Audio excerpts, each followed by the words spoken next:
Welcome back students, myself advocate Chetna Chauhan. आज हम एक बहुत ही इम्पॉर्टेंट एक्ट लिमिटेशन एक्ट के बारे में डिस्कस करने जा रहे हैं। ठीक है, सबसे पहली बात तो लिमिटेशन एक्ट आपको हर एस्पेक्ट से पढ़ना ज़रूरी है। ये एक्ट एक ऐसा है जिसमें हर तरीके से क्वेश्चन पुट किया जा सकता है, चाहे वो केस लॉ से हो, चाहे वो लैटिन मैगजीन से हो, चाहे डायरेक्ट आपको डायरेक्ट की लैंग्वेज से उठा के दे, या चाहे कुछ एक सेक्शन को जो पर्टिकुलर नेम से बोला जाता है, जैसे bar of limitation section 3, condonation of delay section 5 limitation act. ठीक है, तो इस तरीके से आपको डायरेक्ट ऐसे भी पूछा जा सकता है। शेड्यूल जो इसके अंदर दे रखी है, शेड्यूल में 137 आर्टिकल दे रखे हैं, उससे भी आपको क्वेश्चन पूछे जा सकते हैं। ठीक है, तो इस तरीके से 3-4 तरीके से लिमिटेशन एक्ट के अंदर क्वेश्चन पुट किए जा सकते हैं। ठीक है, अब सबसे पहली बात है, अपन बेसिक की बात करें कि लिमिटेशन एक्ट की ज़रूरत कहाँ पड़ती है। ठीक है, लिमिटेशन एक्ट क्यों ज़रूरी है। ठीक है, सॉरी थोड़ा डिस्टर्बेंस रहेगा इस वीडियो में, क्योंकि मेरे घर के पास रेलवे स्टेशन है। ठीक है, तो डिस्टर्बेंस रहेगा, तो please I hope you will adjust. ठीक है, तो बात करें हम लिमिटेशन एक्ट की, तो लिमिटेशन एक्ट सबसे पहले इसका जो इंट्रोडक्शन बेसिक क्या है। ठीक है, तो लिमिटेशन एक्ट क्या होता है कि टाइम लिमिट प्रेस्क्राइब करता है। ठीक है, किसी भी टाइम किसी भी चीज़ को करने के लिए क्या होता है, एक पर्टिकुलर टाइम होता है। अगर आप उस काम को अगर पर्टिकुलर टाइम में करते हो तो वो बहुत ही ज़्यादा फ्रूटफुल होता है, या उसका रिजल्ट कह सकते हैं कि अच्छा होता है, उसका इम्पैक्ट अच्छा होता है। ठीक है, उसी थीम पर लिमिटेशन काम करता है। ये लिमिटेशन भी ये कहता है कि अगर आपको किसी भी लीगल रेमेडी पानी है, या लीगल केस करना है, या किसी भी तरह के लीगल आप अप्रोच करते हो, तो एक टाइम लिमिट के अंदर करो। अगर आप टाइम लिमिट के बाद करते हो तो कोर्ट क्या करेगा, उस केस को, उस रेमेडी को क्या कर देगा, रिजेक्ट कर देगा। ठीक है, इसीलिए लिमिटेशन एक्ट में एक फेमस चीज़ चलती है कि limitation act bars remedy but does not extinguish right. ठीक है, रेमेडी को बार करता है लेकिन राइट को ख़त्म नहीं करता है। यही सेक्शन 27 भी है लिमिटेशन एक्ट का। ठीक है, तो इस तरीके से लिमिटेशन एक्ट अपन को पढ़ना बहुत ही ज़रूरी है। ये क्या करता है, सूट अपील एप्लीकेशन की टाइम लिमिट बताता है कि कितने टाइम में कोई सूट अपील एप्लीकेशन कोर्ट के सामने पेश की जाए। देखो, एक टाइम के अंदर अगर कोर्ट को अप्रोच किया जाता है तो कोर्ट भी क्या करता है कि उस टाइम के हिसाब से आपको उस टाइम लिमिट के अंदर जस्टिस प्रोवाइड करने की पूरी पूरी कोशिश करेगा। ठीक है, तो इस तरीके से लिमिटेशन एक्ट बनाया गया है।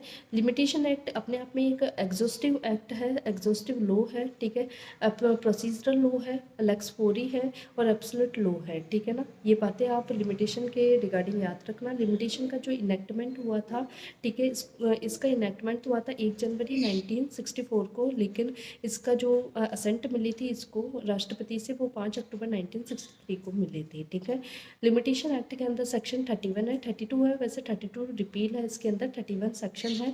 आर्ट शेड्यूल 1 है जिसमें आर्टिकल 137 दे रखे हैं, पार्ट इसके 5 हैं।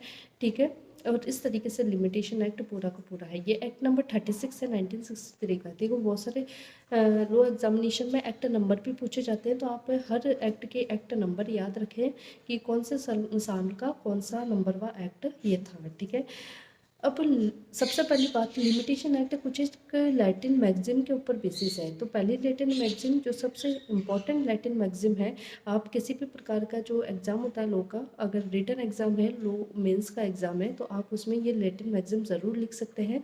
आप उससे क्या पड़ेगा कि एक गुड इंप्रेशन पड़ेगा। लिमिटेशन एक्ट आप करते हैं तो उसमें मैगजीन और केस लो डालने की आप कोशिश करें, उससे रिलेटेड, इससे आपके नंबर और भी अच्छे आ सके औरों के मतलब जो भी कंपटीशन में है। ठीक है, तो लिमिटेशन एक्ट में सबसे पहले जो लैटिन मैगजीम है वो है विजिलेंटिबस नॉन टॉर्मेंटिबस जूरा सब्बिपिएंट। ठीक है, वापस से बोल देती हूँ, आई रिपीट, विजिलेंटिबस नॉन टॉर्मेंटिबस जूरा सब्बिपिएंट। ठीक है, इसका मतलब होता है विधि सोए हुए व्यक्तियों की मदद नहीं करती है, केवल जो अपने हितों के प्रति या अधिकारों के प्रति जागरूक व्यक्ति होते हैं, विधि उन्हीं की ही मदद करती है। The law assist who those who are vigilant to their rights, do not to those who are sleep over their rights. ठीक है, इसके अलावा भी रेलेवेंट कुछ एक मैगजिम्स है, ठीक है, अगर आप चाहो तो लिख सकते हो। इंटरेस्ट रिपब्लिक के अट सिट नीपलिस लिटियम, मतलब राज्य का हित उसी में ही है कि जो लिटिगेशंस हो, ठीक है, उनका क्या हो, एंड हो, मतलब वादों का क्या हो, निपटारा जल्द से जल्द हो, या वादों का पूर्णतः समाप्ति हो, ठीक है। It is the interest of the state that there should be an end of the litigation, ठीक है। उसके अलावा भी आप लिख सकते हो एक्शियो पर्सनलिस मॉरिशस कम पर्सोना, मतलब होता है कि a personal action ties with the person. ये इसका ज़्यादा एप्लीकेशन नहीं है, ठीक है, ऐसा नहीं है, क्योंकि लिमिटेशन में भी लिख रखा है कि बाय रिप्रेजेंटेटिव भी ये क्या कर सकते हो आप, सूट अपील एप्लीकेशन प्रेफर कर सकते हो, तो इस लाइन का कोई ज़्यादा मतलब नहीं रहता है, ठीक है। तो आप ये दो मैगजीम आप याद कर लो, ठीक है, इंटरेस्ट रिपब्लिक का और विजिलेंटी बस वाली, ठीक है, ये मोस्ट इंपॉर्टेंट है। और इसी के ऊपर क्या है, पूरा का पूरा जो लिमिटेशन एक्ट है आपका, वो लिमिटेशन एक्ट बेस्ड है, ठीक है। अब सबसे पहले अपन one by one limitation act के बारे में चलते हैं और अपन डिस्कस करते हैं, ठीक है। लिमिटेशन एक्ट का सबसे पहले अपन प्रियम्बल पढ़ते हैं, ठीक है। प्रियम्बल में क्या कहा है, an act to consolidate and amend the law of limitation to suits and other proceeding, ठीक है, सूट्स की है, अदर प्रोसीडिंग्स की है, for the purpose connected therewith, ठीक है। कंसोलिडेट करती है, अमेंड करती है सूट और अदर प्रोसीडिंग से रिलेटेड मैटर को, ठीक है। सेक्शन 1 है इसका। जैसा कि सारे मतलब क्या होता है, लॉ का होता है, एक्ट का होता है। पहला है होल ऑफ इंडिया पर अप्लीकेबल है, पहले ये जम्मू कश्मीर पर अप्लाई नहीं था, लेकिन जब 31 अक्टूबर 2019 के अंदर जम्मू कश्मीर रीऑर्गेनाइजेशन एक्ट आया, ठीक है, उसके बाद ये संपूर्ण भारत पर और इंडिया पर अप्लीकेबल है, ठीक है। और सेक्शन 2 इसका डेफिनेशन है, definition upon one by one पढ़ते हैं। 2A है एप्लीकेंट, एप्लीकेंट का मतलब होता है अ पटिशनर, जो पटिशन फाइल करता है। एनी पर्सन फ्रॉम और through an applicant have his right to apply, ठीक है, कोई भी पर्सन जिसका मतलब राइट टू अप्लाई करने का, उसका जो राइट होता है, ठीक है, सूट करने का, ठीक है, एप्लीकेशन करने का, वो होगा। Any suit whose any person whose estate is represented by applicant as executor administrator or other representative, ठीक है। As executor administrator or other representative जो क्या करता है, मतलब एप्लीकेशन लगाता है, वो भी इसके अंदर क्या है, एप्लीकेंट की कैटेगरी में आएगा। 2B है एप्लीकेशन, एप्लीकेशन में पटिशन इंक्लूड है, चाहे पटिशन कर दो चाहे एप्लीकेशन कर दो, ठीक है। C है bill of exchange, bill of exchange में हुंडी और चेक इंक्लूड है, इसके बारे में आपको डिटेल में NI एक्ट में पढ़ने को मिलेगा, ठीक है। D है बॉन्ड, बॉन्ड का मतलब क्या है, includes any instrument whereby a person oblige himself to pay money to another on condition, ठीक है, अपने आप को आबद्ध करता है कि वे दूसरे व्यक्ति को क्या करेगा, कुछ स्पेसिफाइड सर्कमस्टांसेस पर, या सर्कमस्टांसेस परफॉर्म हो रही है या नहीं हो रही है उन पर क्या करेगा, मतलब एक सम ऑफ मनी पे करने का क्या करता है, वचन देता है अपने आप को, ठीक है, ऑब्लिगेशन क्रिएट करता है, वो क्या होता है, बॉन्ड कहलाता है, ठीक है। E है डिपेंडेंट, डिपेंडेंट का मतलब क्या है, एनी पर्सन फ्रॉम और through whom a defendant derive his liability to suit, ठीक है, जिसकी लाइबिलिटी होती है कि वो सूट कर सके, ठीक है।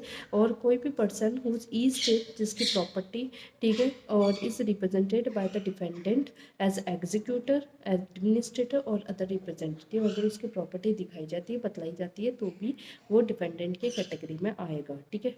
2F है ईजमेंट, ठीक है, ईजमेंट के बारे में भी डिटेल में आपको ईजमेंट एक्ट के बारे में पढ़ने को मिलेगा। यहाँ पर ईजमेंट की डेफिनेशन दे रखी है। 2F easement includes a right not rising from contract, मतलब ऐसा जो हक जो कॉन्ट्रैक्ट से अराइज नहीं हुआ है, कॉन्ट्रैक्ट के अलावा है, ठीक है, अनुबंध से नहीं हुआ है, ठीक है। By which one person is entitled to remove or appropriate, जिससे अपना हक हटा भी सकता है और लगा भी सकता है, मतलब ले भी सकता है, on profit any part of the soil belonging, मतलब जो ज़मीन से ले सकता है, ऑफ अनदर एनीथिंग ग्रोइंग और अटैच टू और सब्सिस्टिंग ऑन, जो भी पैदा हो रही है उसमें, अनलैंड ऑफ द अनदर, अनदर से मतलब हक से अपना कोई प्रॉफिट ले सकता है, राइट ले सकता है, वो क्या होता है, ईजमेंट की कैटेगरी में आता है, लेकिन ये कॉन्ट्रैक्ट से अराइज नहीं होगा, ठीक है। उसके अलावा है जी है फॉरेन कंट्री, फॉरेन कंट्री का मतलब है ऐसी कंट्री जो इंडिया के अलावा है, वो फॉरेन कंट्री है। एच के अंदर है गुड फेथ, गुड फेथ आपको BNS में भी पढ़ने को मिलेगा। गुड फेथ क्या कहलाता है, nothing shall be deemed to be done in good faith which is not done with due care and attention, ठीक है, जो सावधानी पूर्वक ऐसा कोई भी कार्य अगर नहीं किया गया है, उसे गुड फेथ में किया हुआ कार्य नहीं माना जाता है, ठीक है। आई के अंदर है प्लेंटिफ, सेम ऐसे डेफिनेशन ही वो बीएनएस में भी सेम ही है, ठीक है। आई के अंदर plaintiff includes any person from और through whom a plaintiff derive his right to suit, ठीक है। जो प्लेंटिफ है मतलब अपना सूट करने का अधिकार रखता है, ठीक है। और any person whose estate is represented by the plaintiff as executor administrator or representative, अगर उसकी जो ई स्टेट होती है प्रॉपर्टी है वो अगर एज ए एग्जीक्यूटर एडमिनिस्ट्रेटर या रिप्रेजेंटेटिव की हैसियत से रखी जाती है तो वो भी क्या होता है, प्लेंटिव होता है। 2J है most important, period of limitation. Period of limitation तो क्या है, जो शेड्यूल में दे रखा है किसी भी सूट अपील और एप्लीकेशन के लिए, वो तो पीरियड ऑफ लिमिटेशन है। और प्रेस्क्राइब पीरियड क्या होता है, जो कंप्यूट किया जाता है, जो इस एक्ट के प्रोविजन के अकॉर्डिंग जो कंप्यूट किया जाता है वो प्रेस्क्राइब्ड पीरियड होता है, ठीक है। तो prescribed period means the period of limitation computed in accordance with the provision of this act, ठीक है। फिर है 2K promissory note. Promissory note क्या होता है, means any instrument whereby the maker engages absolutely to pay to a specified sum of money to another at a time therein limited or demand or at a site, ठीक है। मतलब जिसके अंदर जो document बनाता है, ठीक है, इंस्ट्रूमेंट का मतलब डॉक्यूमेंट ही होता है, ठीक है। Instrument is a legal language, ठीक है। इसके अंदर क्या होता है कि जो बनाता है वो ही अपने आप को एक सम ऑफ मनी, ठीक है, एक मनी पे करने का वचन देता है, ठीक है, अनदर को, ठीक है, कि वो या तो डिमांड पे किसी स्पेसिफाइड टाइम पे या साइट दिखाने पर उसको क्या देगा, मतलब सम ऑफ मनी दे देगा, ठीक है। उसके बाद है 2L है कि सूट। सूट में इंक्लूड नहीं है अपील और एप्लीकेशन, ठीक है। 2M है टोट। टोट का मतलब होता है सिविल रॉन्ग, नॉट एक्सक्लूसिवली। इसके अंदर भी ब्रीच ऑफ कॉन्ट्रैक्ट और ब्रीच ऑफ ट्रस्ट इसके अंदर इंक्लूड नहीं है टोट के अंदर भी, ठीक है। सिविल रॉन्ग को टोट कहते हैं, ठीक है। टोट को भी आपको बेसिकली जो इम्पोर्टेंट है, मतलब पूरा का पूरा आपको पढ़ने के लिए टोट एक्ट में मिलेगा, ठीक है। एन है ट्रस्टी। ट्रस्टी में इंक्लूड क्या नहीं है, बेनामीदार, ठीक है। मॉर्गेजी, जो मॉर्गेज सेटिस्फाई हो जाता है, उसको पैसा मिल जाता है, उसके बाद भी वो मॉर्गेजी बना रहता है, ठीक है। और a person in wrongful position, और पर्सन जिसकी वो प्रॉपर्टी नहीं है फिर भी वो उस पर हक जमाता रहता है, wrongful position, wrongful tight without any title, ठीक है, तो वो भी उसके अंदर ट्रस्टी नहीं माना जाता है, ठीक है। इन तीनों पर्सन को ट्रस्टी नहीं माना जाएगा। ट्रस्ट की डेफिनेशन ट्रस्ट एक्ट में दे रखी है, और ट्रस्टी का सिंपल मीनिंग वो होता है जो ट्रस्ट की प्रॉपर्टी को रखता है, उसकी देखभाल करता है, ठीक है, उसका मैनेजमेंट करता है, वो ट्रस्टी होता है, ठीक है। तो ये थी सेक्शन 2 के अंदर ए से लेकर एन तक जनरली डेफिनेशन थी। अब अपन पार्ट सेकंड पर चलते हैं, जो लिमिटेशन बताता है appeal application, suit appeal or application की बताता है, ठीक है। जिसके अंदर सेक्शन 3 है most important section of this act, जो लैटिन मैक्सिम है विजिलेंटिबस नॉन डोमेंटिबस, उसी पर बेसिस है ये, वो लैटिन मैक्सिम आप इसके अंदर लिख भी सकते हो, ठीक है। सेक्शन 3 क्या कहता है, बार ऑफ लिमिटेशन, मतलब लिमिटेशन पर बार है। अगर आपने कोई भी सूट अपील एप्लीकेशन इस पीरियड के बाद करी, प्रेस्क्राइब पीरियड के बाद करी, तो पीरियड ऑफ लिमिटेशन नहीं लिख रखा, प्रेस्क्राइब पीरियड लिख रखा। प्रेस्क्राइब पीरियड कौन सा होता है, जो इस एक्ट के अकॉर्डिंग कंप्यूट होता है, फिर वो जो पीरियड आता है वो प्रेस्क्राइब पीरियड कहलाता है, ठीक है। अगर उसके बाद अगर कोर्ट में करी तो कोर्ट उसको रिजेक्ट कर देगा, डिसमिस कर देगा, ठीक है। Subject to the provision content in section 4 to 24, ठीक है, 4 से लेकर 24 तक के प्रोविजन इसके अंदर इंक्लूड है। Every suit instituted appeal preferred and application made after the prescribed period shall be dismiss although the limitation has not been set up। आप डिफेंस की तरह लिमिटेशन को काम में नहीं ले सकते हो, अगर लिमिटेशन एक बार ख़त्म हो गई तो ख़त्म हो गई, आप डिफेंस क्रिएट नहीं कर सकते on the behalf of the limitation, ठीक है। 2 कहता है सूट कब इंस्टीट्यूट माना जाएगा, ऑर्डिनरी केस में जब आपने प्रॉपर कोर्ट में प्रॉपर ऑफिसर के सामने लगा दिया, तब प्लेंट पेश कर दिया, ठीक है, उस दिन सूट माना जाएगा, ठीक है। ऑर्डर 4 ऑफ द सीपीसी कुछ याद आ रहा है, ठीक है, प्लेंट के प्रेजेंट करने से सूट इंस्टीट्यूशन माना जाता है, ठीक है। In the case of pauper के केस में जब पॉपर की हैसियत से, ठीक है, निर्धन व्यक्ति की हैसियत से क्या लगाता है, वो सूट एप्लीकेशन लगाता है, ठीक है। फिर इन the case of the claim against a company जब बाउंड अप हो रही होती है, जब उसका जो क्लेमनेंट होता है वो फर्स्ट क्लेम अपना सेंड करता है, फर्स्ट क्लेम जो सेंड करता है ऑफिशियल लिक्विडेटर का। ऑफिशियल लिक्विडेटर क्या होता है, कोर्ट का ही व्यक्ति होता है जो कंपनी के समापन से की प्रक्रिया को करवाता है, ठीक है, उसके सामने प्रेजेंट कर देता है, तो सूट माना जाता है, इंस्टीट्यूटेड माना जाता है। Any claim by way of set of और काउंटर क्लेम, सेट ऑफ और काउंटर क्लेम भी सीपीसी के अंदर दे रखे हैं, ठीक है। सेट ऑफ और काउंटर क्लेम के द्वारा अगर कोई सूट किया जाता है तो सेट ऑफ के केस में, ठीक है, सेट ऑफ इज प्लीटेड, जब सेट ऑफ को प्लीट किया जाता है तब माना जाएगा। और in the case of counter claim के केस में on the date of the counter claim made, ठीक है, जब काउंटर क्लेम किया जाता है तब माना जाएगा, ठीक है। और आपको एक बात और पता होगी, सेट ऑफ और काउंटर क्लेम को सेपरेट सूट ट्रीट की जाता है। सेपरेट सूट ट्रीट करने का मतलब होता है उनके अंदर कोर्ट फीस है वो आपको, जैसे कि फ्रेश सूट आप फाइल कर रहे हो वैसे की वैसी आपको कोर्ट फीस देनी होगी, जितना अमाउंट का आप सेट ऑफ और काउंटर क्लेम प्लीट कर रहे हो कोर्ट के समक्ष, ठीक है। ये इसका मतलब होता है shall be deemed to have been instituted, ठीक है। और सी पॉइंट है इसका कि an application by notice of motion, motion का मतलब होता है फॉर्मल रिक्वेस्ट हाईकोर्ट के अंदर की जाती है, जिसमें आप हाईकोर्ट से प्रार्थना करते हो कि आप कोई ऑर्डर या डायरेक्शन दो अपोजिट पार्टी को, ताकि वो उस केस में क्या कर सके, रिलीफ प्राप्त कर सके, ठीक है ना। तो मोशन अगर आप हाईकोर्ट में लगाते हो is made when the application is presented, ठीक है, तो to the proper officer of that court, कि उस proper officer of that court को लगाने के लिए, ठीक है। तो इस तरीके से ये बार ऑफ लिमिटेशन बता रखी है कि बार ऑफ लिमिटेशन आप कहाँ कहाँ बता रखी है इसने कि बार ऑफ लिमिटेशन क्या क्या है, ठीक है। तो इस तरीके से आप इसमें सेक्शन जो 3 है उसके बारे में आप डिस्कस कर सकते हैं, ठीक है। और इसमें कुछ रेलिवेंट जो से मैंने विजिलेंटिबस नॉन डॉर्मेंटिबस बताई दी आपको लैटिन मैक्सिम, ठीक है। इसके जो केस हैं, केस को भी मैं आपको बता देती हूँ कि वो इम्पोर्टेंट केस इसके अंदर क्या क्या बनेंगे उसके बारे में बता देती हूँ, ठीक है। ये जो सेक्शन है वो प्री मेंस दोनों के लिए ही इम्पोर्टेंट है, ठीक है। इसके अंदर आप एक केस ये लिख सकते हो, ठीक है, कि राजेंद्र सिंह वर्सेस संता सिंह, राजेंद्र सिंह वर्सेस संता सिंह, ठीक है। इसके अंदर क्या था कि suit filed beyond the limitation must B dismissed even if limitation is not pleated bye the defendant, ठीक है। आपने लिमिटेशन प्लीट नहीं की, मतलब लिमिटेशन के अंदर आपने मतलब डिफेंडेंट ने प्लीट नहीं किया और सूट डिसमिस हो सकता है भले डिफेंडेंट ने उसके खिलाफ अर्जी नहीं लगाई हो, ठीक है।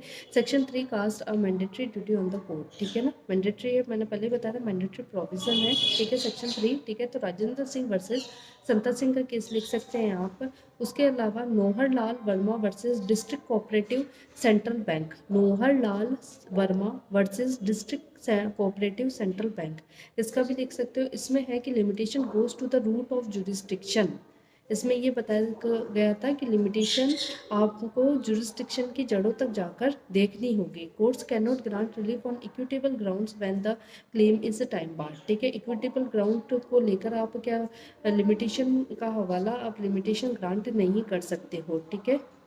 फिर है उसके बाद है, ये भी बहुत मोस्ट इम्पॉर्टेंट है, पोपट एंड कोटेचा प्रॉपर्टी, पोपट and Kotecha property versus state bank of India staff association 2005 supreme court cases, ठीक है।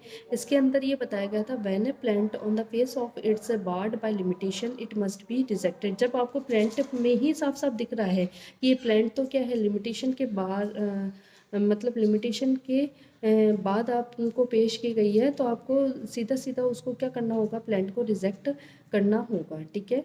तो limitation is a mixed question of law और fact but if apparent then section, अगर अपरेंट है प्रत्यक्ष रूप से दिख रही है तो आप डायरेक्टली सेक्शन 3 अप्लाई करके उस प्लांट को रिजेक्ट कर सकते हैं, ठीक है, इस तरीके से, ठीक है। एक और केस है PK Katti Ahuja Raja versus state of Kerala, PK Katti Ahuja Raja versus state of Kerala, ठीक है। लॉ ऑफ लिमिटेशन में appear harsh but it has to applied with all its rigour, ठीक है ना।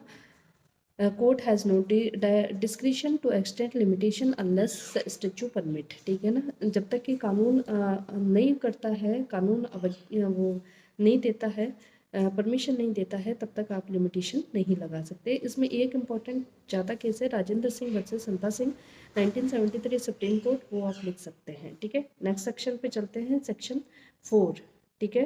सेक्शन 4 ऑफ लिमिटेशन एक्ट क्या कहता है उस पर चलते हैं अपन। तो यहाँ तक आई होप आपको समझ में आया होगा लिमिटेशन एक्ट के बारे में, ठीक है। सेक्शन 4 के बारे में जानते हैं। Expiry of prescribe period when court is closed, इस पे भी लैटिन मैक्सिम है, ठीक है। लेक्स नॉन कॉबेट इम्पॉसिबिलिया, ऐसी कुछ लैंग्वेज है कि विधि इम्पॉसिबल कार्य को करने को नहीं कहती है, कंपेल नहीं करती है, ठीक है। लेक्स नॉन कॉबेट इम्पॉसिबिलिया, ठीक है ना, इस तरीके की लैटिन मैक्सिम है। इसमें इम्पॉसिबल वर्क क्या है कि कोर्ट तो बंद है और आपको कहती है कि सूट फाइल करो, अपील लगाओ, ठीक है। इस तरीके से नहीं होगा। जब पता है कोर्ट ही बंद है तो कोर्ट कोई एक व्यक्ति के अप्रोच से तो खुलेगा नहीं कोर्ट, ठीक है ना। तो विधि इम्पॉसिबल कार्य करने के लिए नहीं कंपेल करती है, ठीक है। Expiry of prescribed period when court is closed, ठीक है ना। आपका पीरियड तब एक्सपायर हो रहा है जब कोर्ट ही बंद है, ठीक है। Where the prescribe period of any suit appeal application expire on the day when the court is closed, ठीक है। The suit appeal or application may be instituted preferred or made on the day when the court reopen, तो कब की जा सकती है? Generally जब court open हो तब की जा सकती है। अब एक्सप्लेनेशन इसके अंदर है जो मोस्ट है कि a court of the deemed to be closed on any day within the meaning of this section if during any part of its normal working hours it remains closed on that day, मतलब normal working हार के अंदर अगर वो बंद है, ठीक है ना, तो वो बंद ही माना जाएगा। भले ही वो वर्किंग डे में अगर कोर्ट आफ्टर लंच अगर बंद हो गया तो बंद ही माना जाएगा, ठीक है ना, ये इसका मतलब है, ठीक है। तो सेक्शन 4 इसका कहता है कि प्रेस्क्राइब्ड पीरियड पर आपका एक्सपायर हो रहा है और उसी दिन क्या है कोर्ट बंद है, तो आप नेक्स्ट डे क्या कर सकते हो, सूट अपील एप्लीकेशन अप्लाई कर सकते हो, ठीक है। Latin maxim lex non cogit ad impossibilia, the law does not compel a person to do what is impossible, ठीक है। इफेक्ट क्या होता है कि आपका प्रिस्क्राइब्ड पीरियड जो हो रहा है वो एक्सपायर हो रहा है और कोर्ट बंद है, ठीक है। तो प्रोसीडिंग कब फाइल की जा सकती है? जब जिस भी दिन कोर्ट वापस रीओपन हो, चाहे जैसे अभी मतलब विंटर वेकेशन चल रहे थे, जब कोर्ट 5-7 दिन बाद जब भी ओपन होगा तब क्या कर सकते हो आप, मतलब अपना सूट अपील एप्लीकेशन क्या कर सकते हो, अप्लाई कर सकते हो, कोर्ट में दायर कर सकते हो। This applies only when the last day falls on a court holiday, ठीक है। जब आपका लास्ट डे कब हो, हॉलीडे पर हो और कोर्ट का हॉलीडे हो उस दिन, तब अप्लाई होगा, ठीक है। केस है इसके अंदर Ajay Kumar Jha versus union of India, 2015 supreme court cases, Ajay Kumar Jha versus union of India, ठीक है। इसके अंदर बताया था section 4 grants statutory extension when the court is close, statutory extension grant कर देता है कोर्ट जब कोर्ट क्लोज होता है। It does not extend the period of limitation but merely permit filing of report, ये इसमें अगर देखा जाए तो ऐसा नहीं कर सकते कि पीरियड ऑफ लिमिटेशन बढ़ा दिया, नहीं, ओनली परमिशन दी जाती है कि आप अगर आपका पीरियड अगर उस टाइम ख़त्म हो रहा है तो आप नेक्स्ट डे जब भी कोर्ट ओपन होता है आप अपनी याचिका दायर कर सकते हैं, ठीक है ना। तो ये पीरियड ऑफ लिमिटेशन को नहीं बढ़ाता है, ठीक है। केस मैंने बताया Ajay Kumar Jha versus union of India. दूसरा केस आप कर सकते हो मौलवी अहमद वर्सेस ओंकार प्रताप नारायण सिंह, मौलवी अहमद वर्सेस ओंकार प्रताप नारायण सिंह, ठीक है। Held that section 4 applies only if the court is closed on the last day not it closes earlier, ठीक है ना, लास्ट डे, ठीक है ना। ऐसा नहीं है कि एक दिन बचा है और एक दिन पहले ही कोर्ट बंद हो गया तब अप्लाई नहीं होगा, जिस दिन एक्सपायर हो रहा है और उसी दिन कोर्ट बंद है तभी अप्लाई होगा, नहीं तो अप्लाई नहीं होगा, ठीक है। तो सेक्शन 4 का भी प्रोविजन मैंडेटरी डिस्क्रिशनरी नहीं है, सूट अपील एप्लीकेशन दोनों पर अप्लाई, तीनों पर अप्लाई होता है। सेक्शन 3 भी सूट अपील एप्लीकेशन पर अप्लाई होता है और it does not apply it's limitation expiring on a working day, ठीक है ना। वर्किंग डे पर अगर है तो ये मतलब नहीं अप्लाई होगा, ठीक है, हॉलीडे पर ही अप्लाई होगा। अब आगे चलते हैं हम सेक्शन 5 के ऊपर, ठीक है। सेक्शन 5 क्या कहता है, ठीक है, इसकी एक पॉपुलर लाइन है कंडोनेशन ऑफ डिले के नाम से आता है सेक्शन 5, ठीक है, प्री और मेंस दोनों में आता है। कंडोनेशन ऑफ डिले क्या होता है, अगर आपके पास पर्याप्त कारण है कि आप जितना भी आपको टाइम दे रखा था और ये ज़्यादा चलता है कोर्ट के अंदर, ठीक है, सेक्शन 5, ठीक है, तो अगर इस पे सूट पर अप्लाई नहीं होता लेकिन ये अपील और एप्लीकेशन पर अप्लाई होता है, ये सबसे इंपॉर्टेंट और फेवरेट क्वेश्चन है हर जुडिशरी एग्जाम का, ठीक है। सूट पर अप्लाई नहीं होता है, अपील और एप्लीकेशन पर अप्लाई होता है और इसमें ये बता रखा है कंडोनेशन ऑफ डिले है ये, ठीक है ना। आप कंडोन करवा सकते हो, आप माफ़ी मांग सकते हो, ठीक है ना, कि मेरे पास सफिशिएंट पर्याप्त कारण है और मुझे क्या करना चाहिए, मतलब लिमिटेशन और दी जानी चाहिए, इस तरीके से आप टाइम और मिलना चाहिए, ये सेक्शन ये 5 बताता है, ठीक है। अपन इसका बेयर एक्ट प्रोविजन पढ़ते हैं। सेक्शन 5 है extension of period prescribed period in certain cases, ठीक है ना। सर्टन केसेस में एक्सटेंशन कैसे मिलेगा, प्रेस्क्राइब पीरियड में, ठीक है। एनी अपील और any application other than an application under any of the provision of है, ठीक है। कोई भी अपील और एप्लीकेशन हो, लेकिन एप्लीकेशन जो ऑर्डर 21 CPC है, ठीक है, जिसमें एग्जीक्यूशन होते हैं, ठीक है ना, एग्जीक्यूशन ऑफ ऑर्डर होते हैं, डिग्री और ऑर्डर के जो एग्जीक्यूशन होते हैं, ठीक है ना, वो अप्लाई नहीं होगा, ठीक है, उस पर अप्लाई नहीं होगा। May be admitted after the prescribed period, after the prescribed period भी एडमिट हो सकता है, ठीक है, after the prescribed period admit हो सकता है। If the applicant or the applicant satisfy the court, अगर एप्लीकेंट और satisfy the court that he had sufficient cause for not preferring the appeal or making the application with in such a period, ठीक है ना। अगर जो appeal करता है या एप्लीकेशन करने वाला है, अगर कोर्ट को सेटिस्फाई कर देता है कि वो उस टाइम में क्यों नहीं एप्लीकेशन फाइल कर सका या अपील नहीं कर सका, ठीक है ना, इस कारण को वो सीधा सीधा कोर्ट को क्या कर देता है, सेटिस्फाई कर देता है, तो वो क्या कर सकता है, मतलब बड़े हुए टाइम में उसको क्या कर दी जाएगी, एप्लीकेशन प्रेफर करने की, मेट करने की उसको परमिशन दे दी जाएगी, ठीक है। एक्सप्लेनेशन ये है कि the fact that the appellant और the applicant was misled by any order, अगर किसी ऑर्डर से मिसलीड हो जाता है, practice or judgment of the high court, ठीक है ना, किसी भी हाई कोर्ट के जजमेंट से, प्रैक्टिस से या फिर जजमेंट से या ऑर्डर से मिसलीड हो जाता है कोई भी एप्लीकेंट, कोई भी याचिकाकर्ता, ठीक है, इन असर्टनिंग और कंप्यूटिंग द प्रेस्क्राइब्ड पीरियड, इन असर्टनिंग और तो इसमें ये बता रखा है कि एक्सप्लेनेशन ये कहता था fact that the applicant or the appellant or applicant was misled by any order or practice or judgment of the high court is ascertaining or computing the prescribed period may be sufficient cause within the meaning of this section, ठीक है। तो वो sufficient course माना जाएगा इस section के अंदर, ठीक है ना। तो अपन इसको डिटेल में पढ़ते हैं सेक्शन 5 के बारे में, ठीक है। इसके अंदर जो ये बेस्ड है Latin maxim actus curiae neminem gravabit, मतलब an act of the court shall not prejudice no one, ठीक है ना, और lex non cogit and impossible है, वही सेम सेक्शन 4 वाली भी, ये दोनों ही लैटिन मैक्सिम ऑफ सेक्शन 4 और 5 दोनों में लिख सकते हो, ठीक है। एक्टस क्यूरी नेमिन ग्रेविबिट और लेक्स नॉन कॉपिट इम्पॉसिबल है, ठीक है।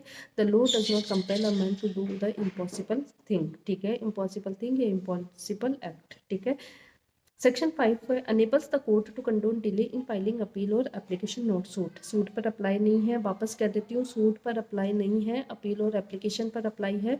अपील और एप्लीकेशन के केस में कंडोन कर देता है, माफ़ कर देता है डिले को, ठीक है। और if the appellant or applicant show sufficient cause for not filing within time, ठीक है।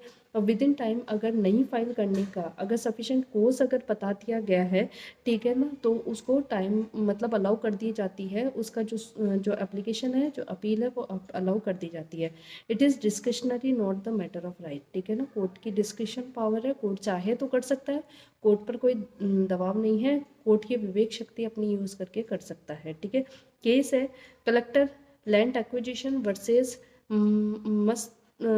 Must MST mister Katiji, Katiji KATIGE, Katiji, ठीक है ना, खतीजी या कटीजी जो भी है, ठीक है। Collector land acquisition versus mister MST dot KATIGIJI,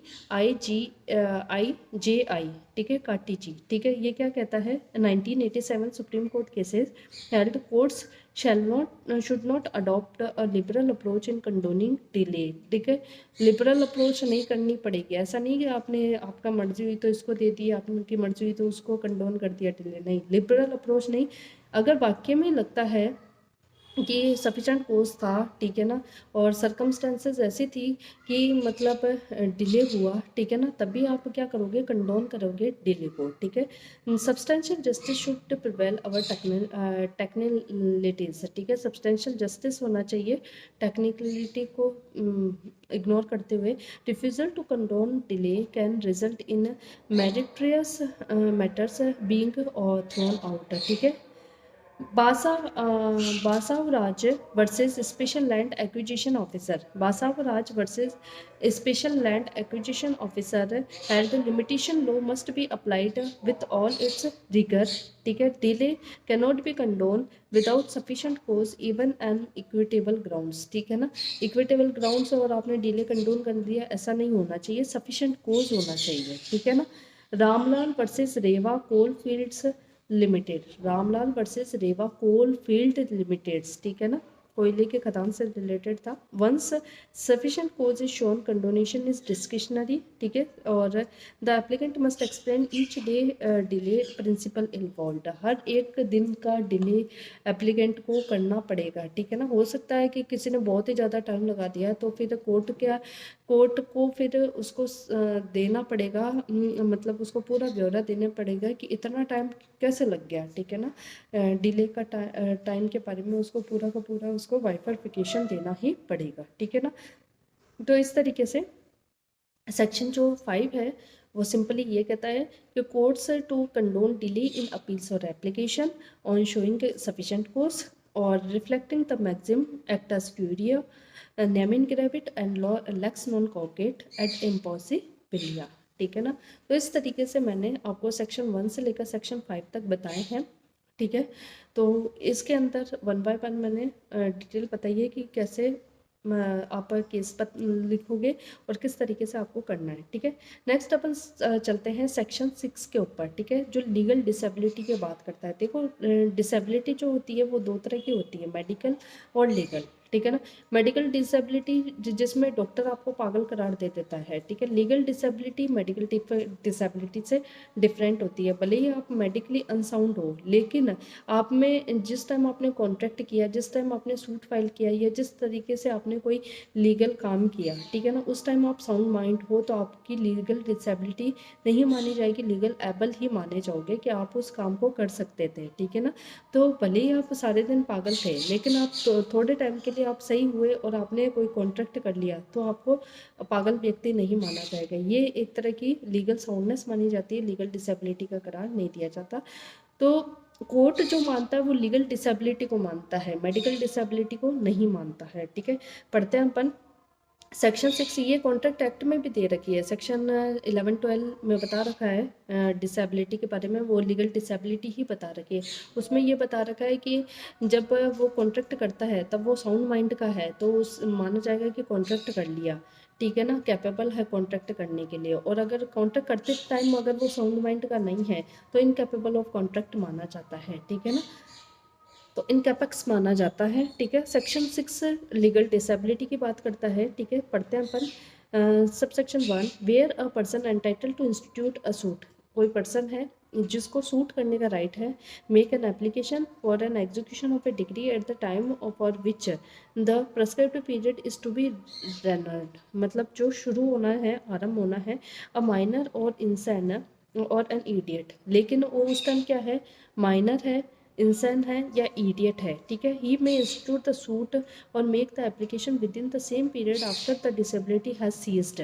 ठीक है, और as would otherwise have been allowed from the time specified from the third column of the schedule. ठीक है ना, सीधा सा है, अगर कोई पर्सन, ठीक है, तीन चीज़ें दे रखी है, माइनर है, इंसान है या इडियट है। माइनर है, इंसान है या इडियट है, MST। ठीक है ना, माइनर है, इंसान है या इडियट है। ठीक है ना, अगर ऐसा कोई पर्सन है और उसका कोई लिमिटेशन पीरियड अगर चालू हो जाता है तो चालू हुआ हुआ नहीं माना जाएगा। कब माना जाएगा, जब उसकी माइनॉरिटी, इंसैनिटी या ईडीएसी, ठीक है ना, ख़त्म हो जाती है, तभी उसका पीरियड ऑफ लिमिटेशन चालू हुआ माना जाएगा। चाहे वो 12 साल में ख़त्म हो माइनॉरिटी, चाहे उसकी ईडीएसी 12 साल के अंदर ख़त्म हो, 3 साल के अंदर ख़त्म हो। ठीक है ना, जब भी ख़त्म होगी तब से उसका पीरियड ऑफ लिमिटेशन चालू हुआ माना जाएगा। ठीक है, सेकंड पढ़ते हैं अपन। Where such person is at the time from which the prescribed period is to be reckoned. ठीक है, affected by two such disability. अब पहले वाले में तो क्या थी, एक ही डिसेबिलिटी थी, या तो वो पागल था या फिर वो माइनर था या फिर वो इडियट था। माइनर था तो 18 साल बाद चालू हो जाएगी। ठीक है ना, और इडियट या इंसान है तो जब भी इडियट होना ख़त्म हुआ या इंसान होना ख़त्म हुआ तब चालू हो जाएगी। ठीक है, अब जब सबसेक्शन 2 क्या कहता है कि where such person is at the time of the prescribe दो डिसेबिलिटी से सफ़र करता है, ठीक है ना। तो such disability where before his disability has ceased he is affected by another disability, या फिर ऐसा हो जाता है कि एक डिसेबिलिटी तो ख़त्म हो गई और हाथों आते उसे दूसरी डिसेबिलिटी लग गई, ठीक है ना। दूसरे तरीके से वो डिसेबल हो गया। ही में इंस्टीट्यूट द सूट और make such make the application within the same period from after the both disability have ceased as would otherwise have been allowed from the time so specified। मतलब सीधा सा है, जब दोनों डिसेबिलिटी खत्म हो जाएगी तब उसका पीरियड ऑफ लिमिटेशन स्टार्ट होगा, ठीक है ना। जैसे कि मान लो पहले वो पागल था, ठीक है ना, तो 12 साल तक वो पागल रहा, तो मतलब उसकी जब दोनों डिसेबिलिटी सीज होती है तब भी उसका पीरियड ऑफ लिमिटेशन चालू होगा। जैसे कि मान लो 12-13 साल तक वो क्या था, पागल था, तो 13 साल तक वो पागल रहा, ठीक है, लेकिन अभी भी वो क्या है, माइनर है, ठीक है। तो जब वो मेजर हो जाएगा तब उसके बाद वो क्या कर सकता है, उसका जो सूट वाला जो पीरियड ऑफ लिमिटेशन होगा वो पीरियड ऑफ लिमिटेशन उसका चालू होगा, ठीक है। फिर थर्ड कॉलम है जो क्या कहता है, where the disability continues up to the death continues up to the death of the person. His legal representative may institute the suit or make the application within the same period after the death as would otherwise have been allowed to time so specified। अगर मान लो उसकी disability ख़त्म ही नहीं होती है, वो ना तो 18 साल का होता है, या फिर मान लो 18 साल का तो हो गया लेकिन वो अभी भी पागल है और वो पागल रहता रहता ही मर जाता है, ठीक है ना, कभी सही होता ही नहीं है। तो इस केस में क्या होगा, जो उसके लीगल रिप्रेजेंटेटिव है उनको पूरा पूरा टाइम मिल जाएगा, ठीक है ना, उसके मरने के बाद, और वो क्या कर सकते हैं, उस पीरियड ऑफ लिमिटेशन में सूट अपील एप्लीकेशन प्रेफर कर सकते हैं, ठीक है। फोर है where the legal representative referred to in sub section third at the death of the person whom he represent affected by any such disability one or two the shall। अब मान लो उन पर भी रिप्रेजेंटेटिव पर भी दो first के दो क्लोज लग जाएंगे। पहले वाले में एक डिसेबिलिटी थी, अगर उसको एक डिसेबिलिटी है तो डिसेबिलिटी खत्म होने के बाद अगर वो इससे एक से ज़्यादा डिसेबिलिटी है, उस लीगल रिप्रेजेंटेटिव को भी जब वो उसकी सारी डिसेबिलिटीज़ खत्म हो जाएगी तब वो उसको क्या मिल जाएगा, पीरियड ऑफ लिमिटेशन मिल जाएगा, और फिर वो सूट अपील एप्लीकेशन फाइल कर सकता है, ठीक है। उसके अलावा सेक्शन जो सब सेक्शन 5 है वो क्या कहता है, where person under disability dies after the disability ceases but within the period allowed to him under this section his legal representative may institute the suit or make the application within the same period after the death as would otherwise have been available to that person had he not died। कहने का मतलब है where a person under disability dies after the disability ceases but with in the period allowed, ठीक है ना, मतलब उसकी disability ख़त्म हो गई, ठीक है ना, लेकिन जब डिसेबिलिटी मतलब जो पीरियड अलाउड था उसके अंदर, ठीक है ना, और हिज लीगल रिप्रेजेंटेटिव को उतना ही टाइम मिलेगा कि जितना कि same period after the death, ठीक है ना। आफ्टर डेथ उसको कितना कितना पीरियड मिला है, उतना ही पीरियड मिलेगा as would otherwise have been available to that person had been not died, ठीक है ना, उतना ही पीरियड मिलेगा। जैसे कि मान लो फॉर एग्जांपल डिसेबिलिटी ख़त्म हो गई, ठीक है ना, और उसको 3 साल का लिमिटेशन था और उसमें से 1 साल तक वो जिया, ठीक है ना, डिसेबिलिटी तो खत्म हो गई, वो बिल्कुल सही हो गया, 1 साल का लिमिटेशन पीरियड भी चल गया, ठीक है। लिमिटेशन पीरियड उसके पास पूरा का पूरा 3 साल का है, लेकिन 1 साल बाद ही उसकी क्या हो गई, मृत्यु हो गई, तो बच्चे क्या, उसके पास कितने बचे, 2 साल बचे, तो वही 2 साल उसको लीगल रिप्रेजेंटेटिव को मिलेंगे, ठीक है ना, पूरा का पूरा टाइम नहीं मिलेगा। आफ्टर दैट कितना मिलेगा, जितना रिमेनिंग पीरियड था, जितना कि अगर वो मरा नहीं होता उतना मिलता, उतना ही उसके लीगल रिप्रेजेंटेटिव को मिलेगा, ठीक है। एक्सप्लेनेशन है कि for the purpose of this section minor includes a child in the वॉर्म, ठीक है, माइनर के अंदर पेट में बच्चा है वो भी इसके अंदर माइनर की कैटेगरी में इंक्लूड किया जाएगा, ठीक है ना, इंपॉर्टेंट है, ध्यान में रख लेना, ठीक है ना। इसको अपन डिटेल डिस्क्रिप्शन पढ़ते हैं सेक्शन 6 को, ठीक है ना, सेक्शन 6 के केस भी देखते हैं अपन, ठीक है। आई होप थोड़ा बहुत समझ में आया होगा, थोड़ा मैं फास्ट पढ़ा रही हूँ, ठीक है ना, और मैं इससे ज़्यादा धीरे पढ़ाऊँगी तो चीज़ें कवर नहीं होंगी, ठीक है ना, तो आप समझने की कोशिश करें, ठीक है। सेक्शन 6 पे यही कहता है कि lex non cogit in ad impossibilia, ठीक है, विधि असंभव कार्य करने के लिए विवश नहीं करती है, ये आप लैटिन मैगजिम लिख सकते हैं, ठीक है। सेक्शन 6 का ब्रीफ या जस्ट क्या कह सकते हैं अपन, applies to a person entitle to sue under legal disability at the time the limitation period begins. ठीक है, लिमिटेशन बिगन्स कब होगी, जब जो लीगल डिसेबिलिटी होगी वो खत्म हो जाएगी, सीज हो जाएगी। ठीक है, लीगल डिसेबिलिटी इसमें 3 थी। ठीक है, माइनर है, इंसान है या इडियट है। ठीक है, period began to run after the disability ceases. ठीक है, पीरियड ऑफ लिमिटेशन तभी चालू होगा जब उसकी लीगल डिसेबिलिटी खत्म हो जाएगी। ठीक है, और डिसेबिलिटी खत्म नहीं होती है तब तक पीरियड ऑफ लिमिटेशन चालू नहीं होगा। उसके अलावा है इफ़ मल्टीपल डिसेबिलिटी, अगर एक से ज़्यादा डिसेबिलिटी है तो सारी डिसेबिलिटी खत्म होने के बाद ही पीरियड ऑफ लिमिटेशन चालू होगा। ठीक है, लीडिंग केस है SMBB versus Ramji Lal. SMBB versus Ramji Lal 1960 supreme court, 1960 supreme court, 1960 supreme court क्या कहता है, SMPB वर्सेस रामजी लाल। ठीक है, health protection under section 6 is available only if the disability exist when the limitation begins, not if it is arises later। अगर मान लो ऐसा नहीं है, ये तो अपन ने पहले ही पढ़ लिया था, लिमिटेशन पीरियड चालू नहीं हुआ है, चालू होने से पहले ही उसको डिसेबिलिटी है तभी अप्लाई होगा। ऐसा नहीं है कि उसका लिमिटेशन पीरियड चालू हो गया फिर आफ्टर उसको डिसेबल हुआ है तब नहीं होगा। ठीक है, फिर तो जितना लिमिटेशन पीरियड है उतना ही मिलेगा। ठीक है, Kamlabai Kamlabai versus Radhabai, Kamlabai versus Radhabai 1979 Bombay high court का केस है। ठीक है, इसमें है section 6 is an exception to the general rule of limitation must be strictly constitute. ठीक है, एक्सेप्शन के तौर पे है। ठीक है ना, वैसे क्या है लिमिटेशन क्या कहता है कि एक बार पीरियड चालू हो गया मतलब जो प्रेस्क्राइब पीरियड होता है वो अगर ख़त्म हो गया तो आपको आपकी रिजेक्ट कर देगा कोर्ट। ठीक है, जो भी सूट अपील एप्लीकेशन है वो रिजेक्ट कर देगा। लेकिन इसका अपवाद क्या है कि अगर वो इडियट है, इंसान और माइनर है तो इस केस में नहीं होगा। ठीक है ना, तो ये एक्सेप्शन है और उसको स्ट्रिक्टली आपको इंटरप्रेट या कॉन्स्टिट्यूट करना होगा। ठीक है, section 6 applies to suit appeal or application पर, जबकि सेक्शन 5 क्या है, अपील्स और एप्लीकेशन पर ही अप्लाई होता है। ठीक है, it does not stop limitation for ever. ठीक है, ये इसका मतलब ये नहीं है कि लिमिटेशन को फॉर एवर स्टॉप कर दिया, ओनली पोस्टपोन करता है। ठीक है ना, इसके कमेंसमेंट को, इसके रेकमेंड को पोस्टपोन करता है। Does not apply if a guardian was competent and could have suit. अगर गार्जियन कम्पिटेंट है और सूट कर सकते हैं तो ये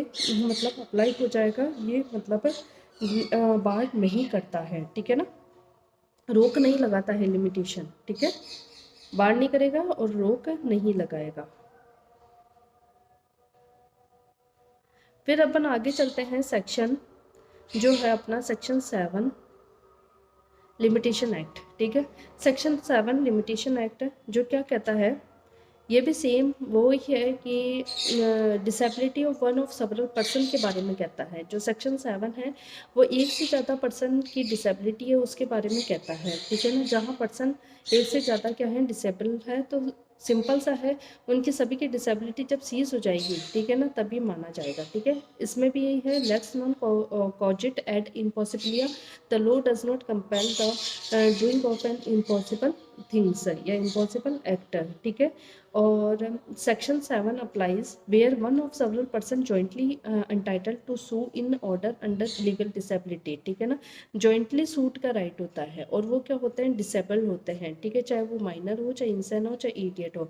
limitation does not run until, तब लिमिटेशन चालू नहीं होगी। All such person are free from disability, या तो पहली शर्त ये है कि सारे पर्सन की क्या हो, डिसेबिलिटी सीज हो। ठीक है ना, एक पर्सन की नहीं, एक पर्सन अगर मान लो एबल हो गया, इसका मतलब ये नहीं है कि सारे के सारे एबल हो गए वो सूट अपील एप्लीकेशन कर सकते हैं, ऐसा नहीं होगा। जब तक कि सारे फ्री नहीं हो जाते डिसेबिलिटी से तब तक उनका लिमिटेशन चालू नहीं होगी। A competent person is available who can give a valid discharge without the consent of the disabled person. ठीक है ना, और कॉम्पिटेंट पर्सन क्या कर सकता है, पहले डिस्चार्ज दे सकता है without the consent of the disabled person. ठीक है ना, if one joint claimant can give a valid discharge limitation will run against. अगर मान लो अगर किसी दूसरे पर्सन के कंकरेंस से अगर आपने ले लिया, ठीक है ना, कि हाँ ठीक है, तो कोई डिसेबल है और उसकी कंकरेंस ले ली और कंसेंट ले ली, ठीक है, उससे वैलिड डिस्चार्ज ले लिया, तब आपकी लिमिटेशन सारों के प्रति क्या हो जाएगी, चालू हो जाएगी।